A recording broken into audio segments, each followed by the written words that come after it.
quand tu célèbres le Seigneur de la grâce, tu ne dois jamais aborder la grâce dans l'orgueil. La grâce s'aborde toujours dans l'humilité. Parce que normalement, tu ne méritais pas ça. Mais on te l'a donné quand même. Tu devais manger à la terrasse, on te fait manger au salon. Ça, c'est une manière de parler. Amen. Ou bien, sous la loi, les gens ne connaissent pas la grâce. Et quand ils s'approchent de Dieu, ils sont à la terrasse. Dieu est dans la chambre. Ils ne rentrent même pas au salon. Ils sont sur la terrasse. Ils disent, Dieu, on est là-haut. Et puis ils remettent leur sacrifice, leur prière à quelqu'un qui s'en va donner. Mais dans le Nouveau Testament, qui est le régime de la grâce, on n'est plus à la terrasse. On n'est plus au salon. On est dans la chambre. Le lieu, on est dans la salle du trône. On est là où se développe la relation, l'intimité. On est là où ceux qui entendaient Dieu là, nous aussi on est là pour l'entendre. Cela veut dire que dans la nouvelle alliance, tu n'as pas besoin que quelqu'un te parle de Dieu ou bien que quelqu'un parle de la part de Dieu pour toi d'abord. La priorité dans la nouvelle alliance, c'est que Dieu veut te parler directement, personnellement. Amen. Je ne suis plus à la terrasse. Je ne suis plus au salon. Je suis dans le lieu très saint. Là où Dieu est sur son trône. Alléluia. Et qu'est-ce qui a fait ça? C'est une grâce. C'est Jésus qui a versé son sang. Amen. Il n'y avait pas de route. Mais la Bible m'informe qu'au moyen du voile de sa chair, il a inauguré une route nouvelle et vivante. Cela veut dire qu'il n'y avait pas de route. Il a inauguré une route nouvelle. Parce que l'ancienne route s'arrêtait à la terrasse. Mais la nouvelle... La nouvelle route continue jusque... Vous savez, souvent il y a des gens, ils ont fait goudron et puis ils ont arrêté quelque part. Quand tu arrives là, c'est fini. Si tu veux continuer, c'est koudou, koudou, koudou, koudou, koudou, koudou. C'est difficile pour arriver. Il y a des gens qu'on connaît ici, ils ont coupé le goudron à leur niveau.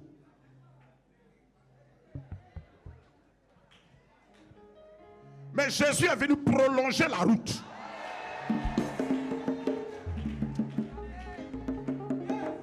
Alléluia.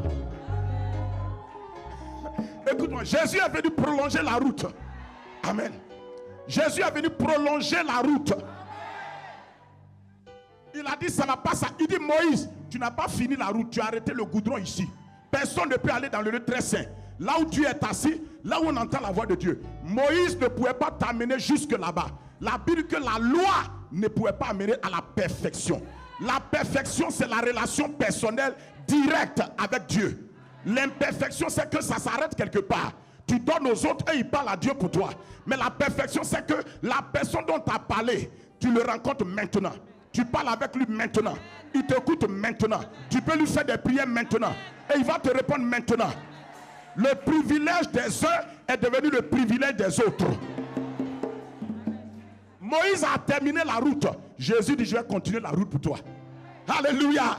Ah, moi j'aime ça, j'aime ça, j'aime ça. Jésus a continué la route pour toi. Moïse l'a arrêté. Je te parle du goudronneur Moïse. Mais je te parle de celui qui a dit, Moïse, où tu as arrêté là, je vais continuer. Jésus a versé son sang. Il a traversé le parvis. Il a traversé le lieu saint. Il est rentré dans le lieu très saint. Et par son sang, il y a une route nouvelle. Écoutez, la route de son sang, c'est une route sécurisée. La route de la rédemption. La route du pardon des péchés. De la victoire. De la délivrance. De la protection. La route où le sang de l'agneau parle mieux et parle plus fort que le sang d'Abel. Le sang de Jésus est plus fort que le sang d'Abel de deux manières. Parce que le sang de Jésus parle plus fort. Le sang de Jésus a un volume de voix plus intense.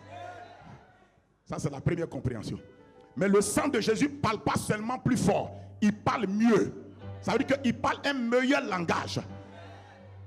L'autre langage est un langage de condamnation. Le sang de Jésus est un langage de justification.